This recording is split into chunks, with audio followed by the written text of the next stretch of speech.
odayaasha waxgaradka cuqaasha culimadiinta iyo qaybaha kala duwan ee bulshada ku dhaqan degmada Oog oo ka tirsan gobolka Saraar ayaa waxay baaq nabadeed u direen beelaha iyo ardayda walaalaha ah ee dhawaana shaqaaqadu ku dhexmartay deegaanka Ceelafoyn oo ka tirsan gobolka Sanaag. Cuqaashan iyo waxgaradkan ay wehelinayeen maamulka degmada Oog iyo gudoomiyaha gobolka Saraar Cali Maxamed Faarax ayaa waxay sheegeen inay ka tiiraysan yihiin dhacdada xanuunka badan ee dadka walaalaha ah ay isku dilayaan deegaamada Ceelafoyn ku dhow. sidoo kale waxgaradkan iyo cuqaashan waxay soo jeediyeen in si hufan loo fuliyo go'aamadii ka soo baxay xukuumadda Jamhuuriyadda Soomaaliland kuwaas oo la doonayay in nabad waarta laga xasiliyo ardayda walaalaha ah ee ku dhaqan deegaamadaasi.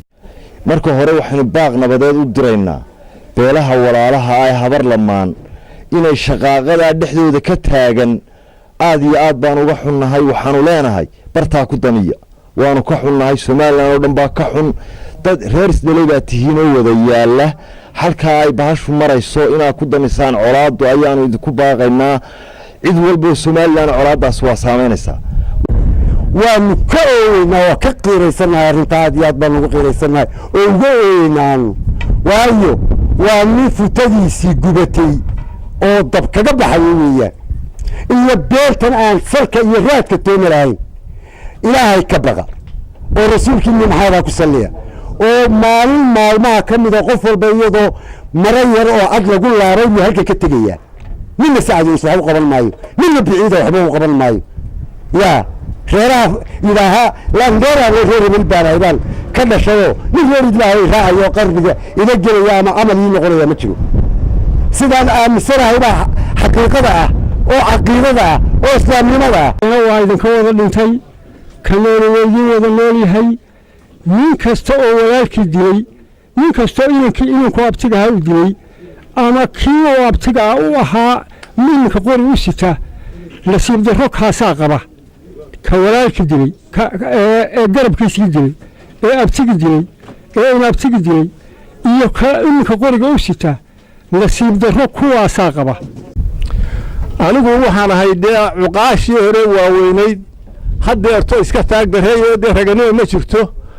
hase yeeshee dee karaamadii waa sidnaaye waxaanu leenahay waa idiin ducaynaynaa kuwa bariga iyo kuwa dhexe iyo kuwa kaleba in nabadgeliyo caama oo loo dhan yahay oo waxayna tarta inaynu wada qaadano. wuxuu hogaamiya waxaanu leenahay kaana waxbaanu odhanaynaa waxaanu odhanaynaa wuu garanayaa inkaar baanu ku ridaynaa. rasuulku sallallahu alayhi wasallam wuxuu yiri إذا التقى مسلمان بسيفهما القاتل المقتول في النار. لما مسلم هدي سيفون كلمان كوحدلي إياك اللي ذو النار كابنتي إياك وحدلي النار.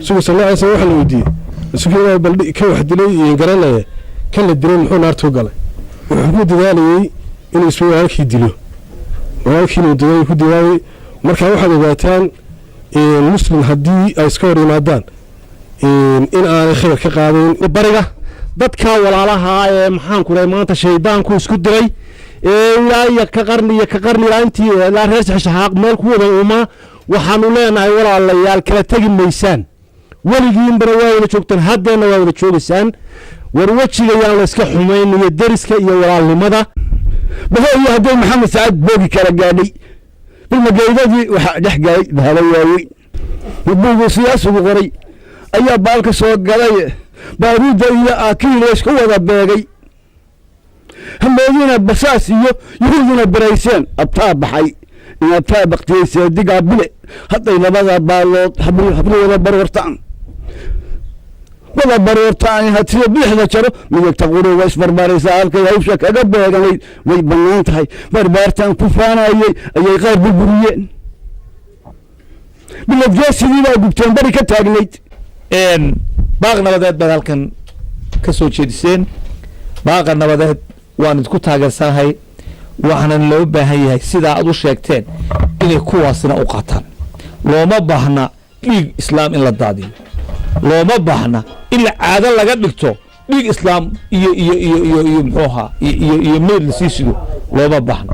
waxay ila tahay oo aan idinku taadiidaya oo idinku taageerayaa in nabada lagu baaqay reer Oog duqeydeeda iyo garsoorkeediba maanta ay ku baaqeen inay qaataan oo ilaahay ku ilhaameeyo oo ilaahay sabab uga dhigo. jaamac boodacade TV qaranka Somaliland aynaba